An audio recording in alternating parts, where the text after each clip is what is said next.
Okay, next ఇంకొకటి చూపిస్తాను madam. This is very cute అనమాట. ఇది ఓపెన్ చేసినప్పుడే నాకు అనిపించింది.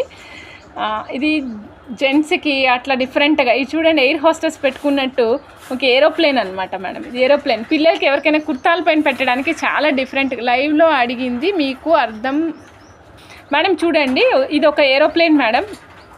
ఏరోప్లేన్ బాడీ అంతానేమో సీజెట్స్ వచ్చాయండి, వింగ్స్ ఏమో మన పర్ల్స్ వచ్చాయన్నమాట. So back side tail wings ఎక్కడైతే మనం లగేజ్ పెట్టుకుంటామో అక్కడ మాత్రం గోల్డ్ పాలిష్ ఇచ్చారనమాట. సో మన పిన్నీస్ అయితే సేమ్ యాస్టీస్గా, పిన్ ఇది యాస్టీస్గా ఉంది మేడం. పిల్లలకి, మగ పిల్లలకి అయితే చాలా బాగుంటుంది మేడం. ఇది మగ పిల్లలకి అయితే చాలా బాగుంటుంది. 520 రూపీస్ అండి. కావాలనుకున్నా చెక్ చేసుకుని ఆర్డర్ ప్లేస్ చేసుకోవచ్చు మేడం. 10-12 ఇయర్స్ బేబీస్, బాయ్స్ ఎవరైతే ఉంటారో కుర్తాలు వేసుకునే వాళ్ళు ఎవరైనా ఉన్నారనుకోండి, ఆ కుర్తాలు వేసుకునే వాళ్ళకి ఇవి ఇలాంటివి పెడితే ఎక్సైటింగ్ ఫీల్ అవుతారన్నమాట. బుడ్డి పిల్లలు చాలా బాగా ఎక్సైట్ అవుతారు.